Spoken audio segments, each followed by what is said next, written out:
Ladies and gentlemen, hello, and welcome to episode 7 of the VinDawg Pod. And, what can I say? The University of Washington is coming off of a 56-19 clobbering against Boise State. So it's hard to not be excited right now. On today's podcast, of course, I'll do a weekly update. We'll go through how the week went. With UW Athletic, talk a little bit about Seattle sports, what to expect. Seahawks are playing the Rams on Sunday at home, so that's exciting. Gonna go over week 1, kind of review through week 1. Pac-12 right now, 13-0, 13-0. Pac-12. That's better than any conference ever. We'll get into that. We're gonna talk about week 2 predictions for UW, and then of course we're gonna get into the betting segment of the podcast right after that. Now, ladies and gentlemen, let's get started, why don't we? Here's the weekly update, as I love to do. On September 1st, men's soccer defeated number 3 Indiana 1-0. Charlie Kosakoff, 76-minute winning header. That's pretty nice. I don't think it was a header, actually. I don't know why I said that, but 76-minute winner. He had that going for him. Volleyball defeated Long Beach 3-1. September 2nd, football crushes Boise State. 56-19, jumped to number 8 now. Number 8 in the AP poll. We saw LSU lose. We saw Clemson lose. Now, Clemson, I don't know what Clemson was doing in the top 10 in the first place. The fact that they ranked Clemson above UW and then we just saw what happened to them, I feel like it's ridiculous. And I feel like you guys would agree with me. Anyway, we crushed them. We're now number 8. It's a good spot. We're about to crush Tulsa at home again. It's a good position to be in. But we'll get into all of that later. Volleyball defeated Indiana in a 3-set sweep. So UW is just kind of asserting dominance over Indiana right now in all sorts of athletics. September 3rd, women's soccer defeated CSUN 3-0. Of course, Radisson Banks scored again because Radisson Banks is her. Jaden Holdenreed scored and Haley still scored. So, nice 3-0 victory. September 4th, men's soccer tied Ohio State 1-1. Manny Diop, a late 85th minute equalizer. That's big time for UW. They needed to put up a result there. They couldn't lose another one. That's a big win for them. Big draw. I apologize. September 7th, volleyball sweeps Memphis 3-0 to become 5-1 on the season. Our volleyball team's looking good. I mentioned earlier after they lost the first game, I was like, well, they might have some growing pains, a lot of new changes, and they seem to be handling it just fine. So that's pretty exciting stuff. It's good to see that our volleyball team's doing well, and the fact that school hasn't even started yet. Once Pac-12 play starts going again, I think our volleyball team could make a hell of a run, if you will. The upcoming schedule for UW Athletics on September 8th, volleyball versus Florida International, Memphis, and UNLV. On September 9th is the men's golf Haley Players Championship, and football versus Tulsa, as we mentioned earlier. September 10th, men's golf continues, volleyball versus Florida International, men's soccer versus Cal State Fullerton, and women's soccer versus Seattle U. So that'll be a fun little slate. And then on September 14th, we have volleyball versus Cal Poly and men's soccer versus Stanford. Talk a little bit about Seattle sports. This will be real brief, but Seahawks versus Rams at home on Sunday. The Hawks are looking for a big home debut, and I think they're going to get it. There's a lot of speculation that the Hawks have a good, legitimate chance to win the NFC West this year. And I wouldn't be surprised if they did. The draft pick of JSN. And by the way, JSN is expected to play week 1, which I don't understand how. You're a wide receiver and you fracture your hand and you're okay to play. Like, your hand is like, you could, break your leg and stand still and still catch a football. But if you break your hand, what? I don't get it. He's somehow recovered in such a quick amount of time. Doesn't make any sense to me. But I think that the Seahawks are in position for a big week 1 game and hopefully can pull out the win. Mariners, 79-61. They play another one tonight against the Rays. They are half a game back of the red-hot Astros. Now, the Astros are just ridiculous. Altuve, there was a period of time where he had 4 straight at-bats with home runs. I mean, Altuve is literally my height, so I don't know where he's getting this power from, but I could not tell you. As a short man, I have no idea where this dude is figuring out how to swing the bat like that. But so the Astros are going to be a problem. The Mariners are most certainly in play for the division, especially when J-Rod continues to be J-Rod. I mean, he's been a little cold the last couple games, but I mean, he's a different animal, right? So J-Rod will be just fine. Cal Raleigh is really stepping up. The play he made yesterday on Thursday, Ellie De La Cruz gets on base, throws him out at second on a steal attempt, catches another steal in the ninth inning to pretty much ice that game up for Gino Suarez, or not Gino Suarez, oh my God, Andres Munoz. But all in all, it was pretty impressive. Cal Raleigh looks really good. Teoscar Hernandez is on a 16-game hitting streak, career high for him. I don't know where this came from. I mean, he had the worst first half of a season that I've ever seen, and he is having a great year. Like he's batting like 277, like 280, and he literally had the worst half of the season I've ever seen. So he's a different animal. He's a different animal, and I'm very happy for Teo, and I'm glad that things are working out for him. The Rangers are falling apart. I don't know what happened. Poor Bruce Bochy can't figure out how to coach that team because ever since they traded for Scherzer, they have been a hot mess. So Rangers falling apart. The Mariners just got to take advantage of those games. They got to somehow hope that the Astros start losing a couple games, and the Mariners are going to be right there for them. That's it for my weekly update. Now we can go ahead and review week 1. Boom! This is what we've been looking forward to, right? The Pac-12 goes 13-0 through week 1. USC has 2 wins. Of course, they played week 0. But the Pac-12 has now broken the conference record for the most consecutive wins. I think it's like the Big 12 has 11 maybe. Pac-12 is now at 13-0. USC won 56-28 in week 0, 66-14 in week 1 versus Nevada. I'm not great at math, but I think that's like 122 points in 2 games. Not terrible. You know what I mean? It's not the worst thing I've ever seen in my life. So good for USC. However, they played some terrible teams. So I'm not really going to give them all that much credit. All right. Caleb Williams was 18 for 24, 319 yards, 5 touchdowns, 42 rushing yards. There's a reason he was the Heisman last year. That's all I got to say. Surprise, surprise! Colorado defeats number 17 TCU 45-42, and they are now ranked 22nd in the nation. Shedeur Sanders, oh my God. Oh, don't even ask, because this guy is unbelievable. 510 yards, 38 of 47 passing, 4 touchdowns, and a very impressive negative 32 rushing yards to go along with it. I don't know how that's possible. I think they count sacks as like rushing yards, unfortunately.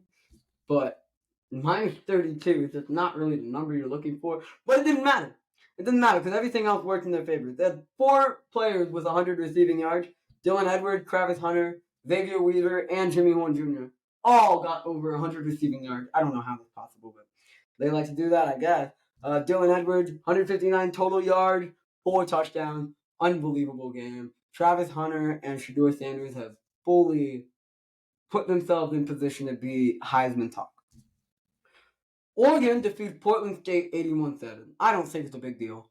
Okay, you put up 81 against an FCS team. I'm glad you guys know how to score the football. I feel like 56 against Boise, which was ranked number 30 last year, by the way, in defensive rating. PFF defensive rating ranked 30. 56 on them is more impressive than 81 against Portland State. I'm just going to put that out there. And they gave up a touchdown. Come on, guys. What are you guys doing? Unbelievable. Bo Nix looked good, though. 23-27, 287 yards, 3 touchdowns. Bucky Irving had 4 rushes, 119 yards, 2 touchdowns, and 30 receiving yards on 3 receptions. Bucky Irving is very good. I mean, when you're averaging 29 and a quarter yard per carry, that's not bad. You know what I mean? It's not terrible. It's not the worst thing I've ever seen. Cal defeated North Texas 58-21. Congratulations, Cal. I'm proud of you for that one. ASU defeated Southern Utah 24-21. I don't know how good that is. I don't really think Southern Utah is a powerhouse by any means. So I'm very happy for Arizona State as far as witnessing a Pac-12 team pick up the win. But I do feel like they could have won by more than 3 points against Southern Utah. Or what? I don't really pay attention to Southern Utah. Call me ignorant, so I'm not going to go out and make a statement like that, even though I just did. Of course, Utah defeated Florida 24-11. Looked dominant. We kind of talked about that last week. Stanford defeated Hawaii 37-24. I thought Stanford was going to be the worst team in college football. I thought they were going to be the next Colorado. And you know what? They had a multi-score win against Hawaii. I could not be more proud of the Stanford Cardinal tree, whatever they are. Boom! There you go, Stanford. You're not just geniuses. You can beat Hawaii as well.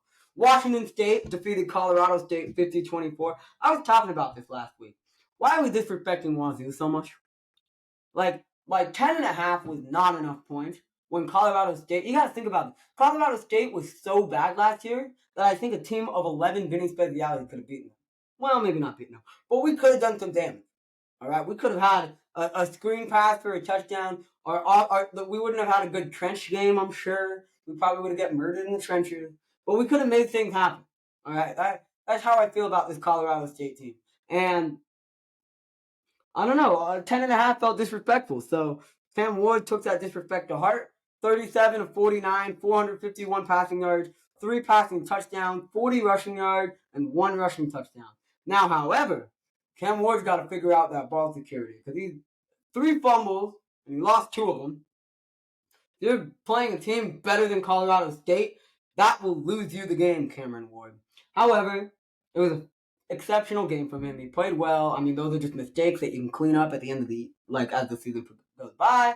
Not worried about it for him. I'm sure he'll be just fine. Arizona defeated Northern Arizona 38-3, and that's what I was looking for out of Arizona State when they were playing Southern Utah. You know, I was looking for a big offensive explosion. I was looking for some impactful plays. Funny enough, the 45 points scored in the ASU Southern Utah game was more points scored than this Arizona game. But I don't really think that matters because Arizona put the smackdown on Northern Arizona. So whatever, 38-3. UCLA defeated Coastal Carolina 27-13. UCLA has the best defensive line in the nation, I think. But that's like the biggest compliment I can give them. I feel like when you're playing Coastal Carolina, you got to beat them by a little bit more. I would very safely say that Boise State is much better than Coastal Carolina, and that was a big moment for UCLA to go and make a statement. And they won by 2 scores, but you know they could have really ran that up. They could have gotten more than 27. I think Chip Kelly didn't have the best start that he could have right there. Oregon State defeats San Jose State 42-17. I guess my biggest takeaway is how good the defense looked and how good DJU looked. DJU, 20 of 25 passing, 239 passing yards, 3 passing touchdowns, 10 rushing yards, and 2 rushing touchdowns. 5 total touchdowns for DJU. You can tell. I mean, if you watch that Clemson game and then you watch this game with Oregon State, you can tell how much more comfortable he feels in this system. And you can see the struggle when Clemson doesn't have the number 1 quarterback. Right? And so DJU, like, he feels good. He feels good in the system, and he looks good, and he's playing good. So I'm really excited to see how Oregon State continues the year now that he kind of got that confident start out of the way. Damian Martinez, I was glossing over this man all off season. The last 6 episodes, I was just all over him. 18 carries, 145 yards, 19 receiving yards. What a game from Damian Martinez. And I think that just sets the groundwork for how good he's going to be the rest of the year. Let's talk about the real result that matters to us. Washington clobbers Boise State 56-19 in the home opener. It was a scary first quarter. Washington was down 6-0 to end the quarter. Offense looked like it was going back to his John Donovan days. Journey Bernard took that first kickoff all the way to the 50-yard line, and it was like, oh my God, we're going to score instantly. That was not the case. We did not score instantly at all. In fact, we went 3-and-out because of terrible play calling. I mean, terrible play calling. I was like, when did we hire John Donovan? I was like, when did Ryan Grubb decide to take the job and go to Alabama? I was confused. I didn't know what I was watching. The rushing had a lot to work to do. Our run game did not look good. It looked very bad. I was a little nervous going at the end of that first quarter. And then of course there was a 28-point explosion from UW and Michael Penix. 7-yard touchdown to Jalen McMillan. 38-yard touchdown to Jalen McMillan. 44-yard touchdown to Jalen Polk. And a 20-yard touchdown to Jack Westover. And that Jack Westover touchdown, the dude was wide open. I think if you gave me 3 tries at that, I'm trotting into the end zone on that play. I mean, if that's what the UW offense is capable of doing against, a good defense, a respectable defense like Boise State, what they're about to do to Tulsa is gonna be something else. It's gonna be something else. So I'm very excited to see that. Both teams scored 7 in the third quarter to make it 35-19. Roma Dunze had that little 5-yard over back shoulder kind of catch in the corner of the end zone. That was gorgeous. I mean, the cornerback had no chance. Odunze just showing the monster of a man that he is on that one. And then fourth quarter was all UW. Jalen McMillan had that wildcat run. He went untouched. I mean, that looked like the easiest play of all time. I'm curious, what even happened there to cause that. It was that good of a play. Also, we had a Dylan Johnson 1-yard run. I'm glad Dylan Johnson found the end zone because Nixon was kind of our lead back throughout the game, and we need our running back to figure something out because we can't just pass the ball every single time for the rest of the season. As much as I would love to, and as much as we have the talent to do that, you have to know how to run the ball if you want to win football game. You have to control the clock. You have to slow the game down. We need to figure it out. Boise State, okay, whatever. But Tulsa, let's force the run game a little bit more and let's see if we can get something going and build some momentum. And then of course, Dylan Morris came in, nice little pass to Josh Cuevas for a 31-yard touchdown, and that gave UW the 56-19 win. Penix went 29-40, 450 yards, 5 touchdowns. Roma Dunze, 7 receptions, 132 yards, and a touchdown. Jalen McMillan, 8 receptions, 95 yards, 2 touchdowns, and a 19-yard rushing touchdown. Jalen Polk, 3 receptions, 101 yard touchdown. LaFosio had 6 tackles, 6 tackles, a sack, and a tackle for loss. I mean, that's huge to get him to come back, from injury and just play the way he's playing. If he can really step it up like that the rest of the season, our defense is going to be just fine. Interception from Carson Bruner and Cameron Fabiculainen. It was a phenomenal week 1 game. Phenomenal week 1 game from the boys. And that just brings us to look forward to week 2. We got some fun Pac-12 matchups this week. Number 12 Utah at Baylor. I think that, I kept predicting that Utah was either going to lose to Florida or Baylor, but Baylor looked a lot worse than I thought they were going to be. So I think Utah's about to pick up back-to-back non-conference wins, and that's very big time for them. I thought it was a difficult schedule at first when I saw, oh man, Utah is going to have to play Florida and Baylor to start the season and then go in the Pac-12 play. But I think they might have hit the lottery. I think that they just kind of put themselves in these are big name schools, so they have maybe more respect than as they'll play and finish the year on, if that makes sense. But the reality is you start 2-0 in those games and you have a good chance. I think Utah's going to put up a big win against Baylor here. Nebraska at number 22, Colorado. I'm a Coach Prime believer, guys. I feel like I was talking about how Colorado was going to be good. I didn't think they were going to beat TCU. I thought they were going to cover. I didn't think they were going to beat them. But I think the reality is Coach Prime is that guy, and Matt Rule is not. I think Nebraska is just a little bit worse because of Matt Rule. I don't care what anyone has to say. That was the worst loss to Minnesota I've ever seen last week. And for those of you that don't recall, um, they're up 10-3. Minnesota scores a late, incredible touchdown, and then Nebraska is driving down the field and throws an interception. And then all of a sudden, Minnesota buries the game-winning field goal, and they shock the world and win 13-10. That's the kind of coach Matt Rule is. So I think Colorado is going to win this one. I think they're going to win it, and I think they're going to win it pretty handily. Tulsa at number 8, Washington.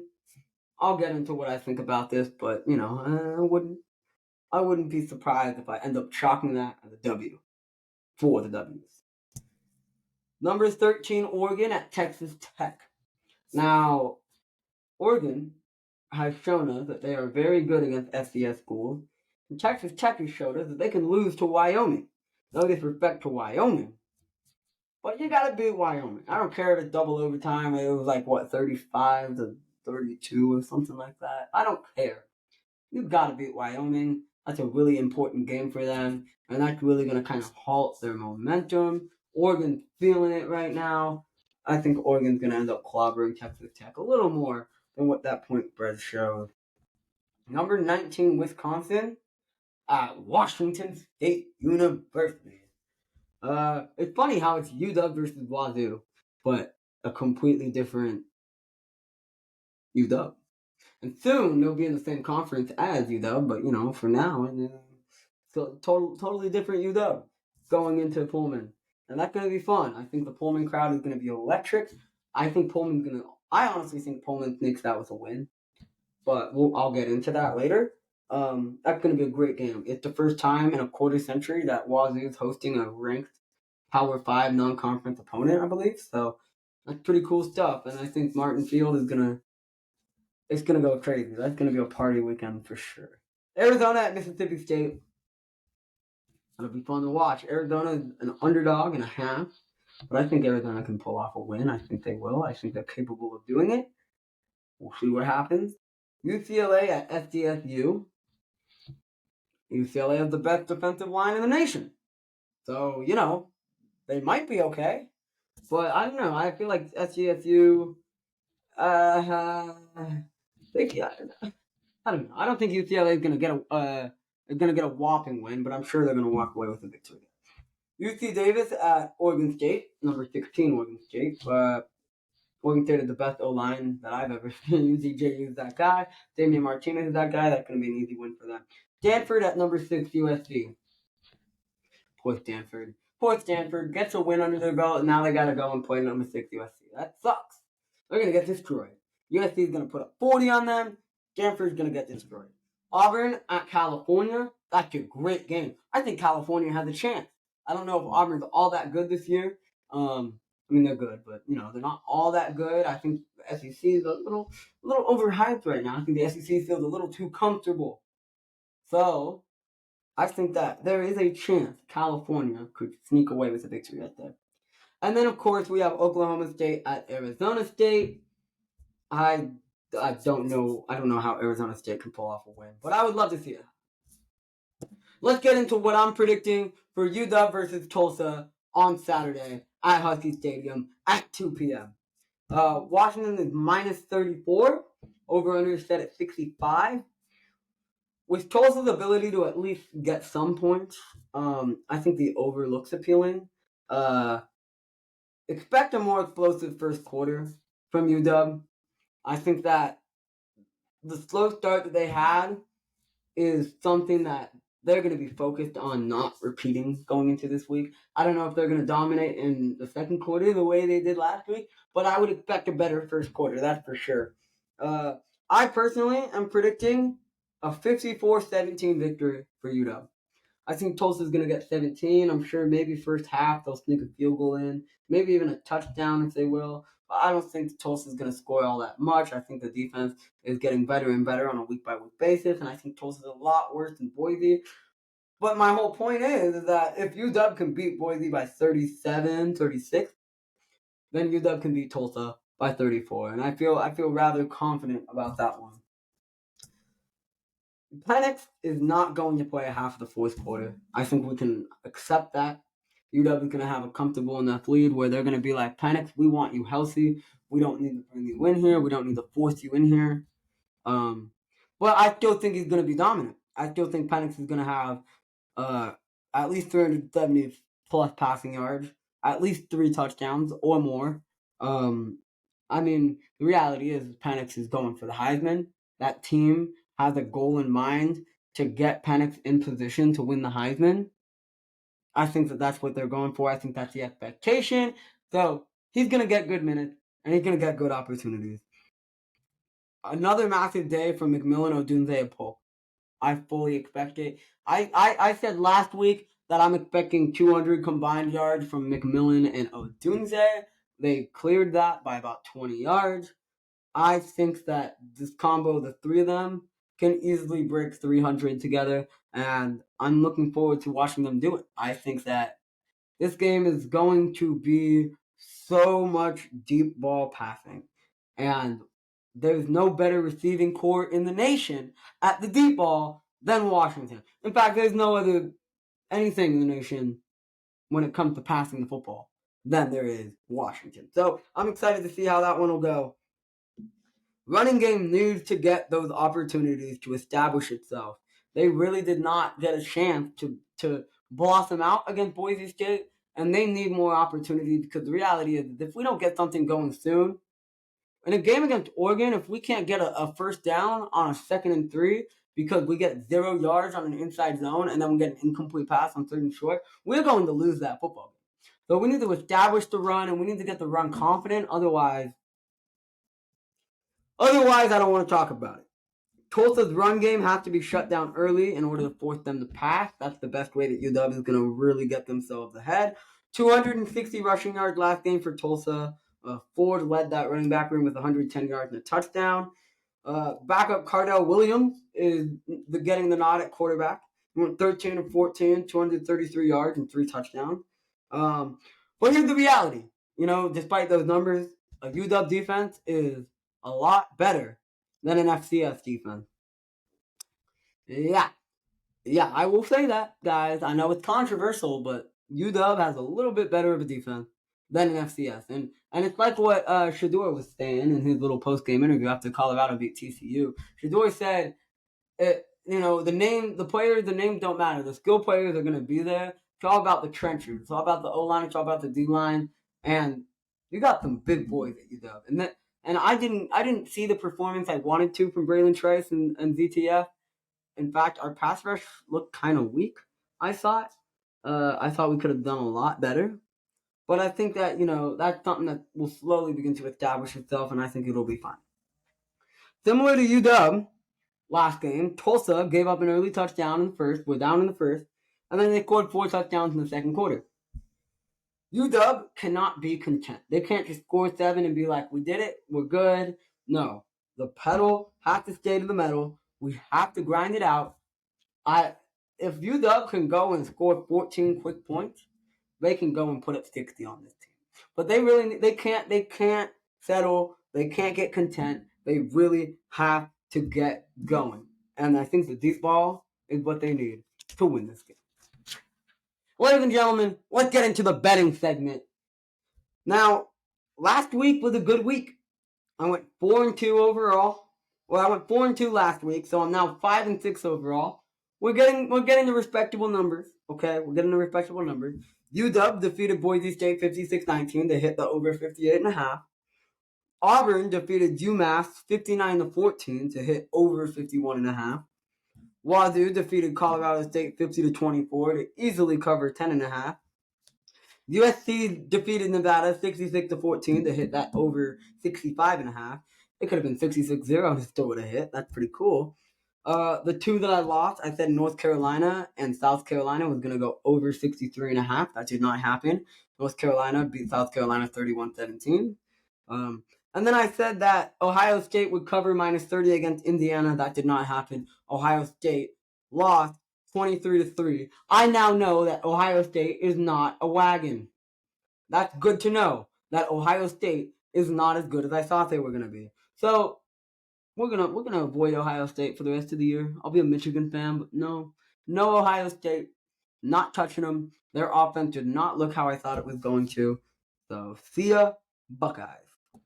Let's get into the week 2 plays for this week. I got 5 gorgeous plays that I am way too confident about, and I feel like that's a good thing. I feel like it is my job to be confident about what I am picking, so that I can brag at the end of the year about how good I am. Even though I'm not at my best right now, but we're getting there. First play: Washington minus 34 versus Tulsa. Give me Washington spread. Washington beat Boise State by 37. This was a better Boise State defense and a better offense. I think Washington can score more and give up less when it comes to playing against Tulsa. Even if Tulsa manages more than 2 scores, UW is going to get 50-plus points. That's the position they set themselves in. That's their expectation. They want this offense to click. They want to stat pad Michael Penix Jr. I am expecting that number. Tulsa's running threat is the best way to get in scoring position, but the reality is that they're going to be forced to start passing the football as soon as they find themselves in a tough hole. As soon as it becomes a 2, 3, 4 score game, they have to throw the football, and they might not get very far doing that. Clock's going to stop a lot. It's going to give Washington a lot more opportunity to go down and score themselves. I think this is going to be a clobbering from UW. Oregon versus Texas Tech over 69. I really wanted to take Oregon here, but anything can happen. I think especially after like a crazy second overtime game against Texas Tech. So I'm taking over 69. I think Oregon's going to score 40-ish with their explosive offense. I mean, I don't think Bo Nix got the action that he needed to get to solidify himself as a Heisman candidate. And I think he's going to get more of that action this week against Texas Tech. I think that Texas Tech, their lack of a run game and their lack of a rush defense is going to screw them when you have a guy like Bucky Irving who's able to run all over you. So they're going to be passing the ball a lot. I think that in that sense alone, it's going to be high scoring because they're going to be forcing the ball downfield. They're going to be forcing score. They're going to try to get in the end zone as much and as often as possible if they want a chance to win this game. So I'm going to take the over 69. Colorado minus 2.5 versus Nebraska. Shedeur Sanders and Travis Hunter are just lethal offensively. Travis Hunter, of course, lethal defensively as well. That's what makes him a Heisman candidate. Colorado's just too high scoring, too much energy. Nebraska's not going to be able to keep up. The only reason I don't want to take the over is because Nebraska could very well just lay an eggshell and score 14. But Colorado is going to score 20 points at least. Maybe 30 at least. I just don't see Nebraska getting that many numbers up. I'm going to take Colorado minus 2.5. I'm going to continue on the Coach Prime train, and I'm rolling with them. Fourth pick, Oklahoma minus 15.5 against SMU. Oklahoma is coming off of a 73-0 win against Arkansas State. Now, 73-0 against Arkansas State, in my opinion, is better than 81-7 against Portland State. That's how I look at it. I don't know about you guys. Oklahoma clearly has a lot of firepower. I don't think SMU is that good. The Big 12 is far, far, far, far superior than the American Athletic Conference. So I really believe that the competition level is still just way higher for Oklahoma as far as just being the better team. And I feel like 15.5 points isn't enough. SMU lost by 35 last season to Tulane. Obviously, it's a different team for SMU, but they can lose big, and Oklahoma is a much better team right now than Tulane was. So give me Oklahoma minus 15.5. Lastly, Washington State versus Wisconsin over 58. I really liked Wazoo. I like the +6, but the reason I'm not taking it is because Wazoo is just so susceptible to giving up a lot of points on random occasions. I mean, Colorado State scored 25. So I think that Wisconsin could very easily score 30. And I think that Wazoo can do the same. I think Wazoo can also find themselves in that 30 range. So, yeah, I mean, they're both capable of scoring 30 plus. Wisconsin gave up 17 points to Buffalo. I think Wazoo can double Buffalo's production. Cam Ward is very good. I think that Wazoo has a good chance to win this game because of Cam Ward. Well, I'm just going to be safe. I'm going to play it safe and take the over. You never know if maybe there's like a garbage time something or Wisconsin ends up winning by 7 and I somehow don't cover 6.5. I'm just going to take the over. I feel comfortable about it over 58. And I think Pullman is about to be electric for that game. Ladies and gentlemen, that is it for episode 7 of the VinDawg Pod. Thank you for following along. This has been a lot of fun. I'm very happy it's only week 2 and we have a whole season to go. I can't express in the words how great of an opportunity it is to be able to talk about this and then get to go watch it on Saturday, literally the day after I record these. So thank you guys for giving me the platform to do it. I love you all, and I will see you next week. Go Dogs.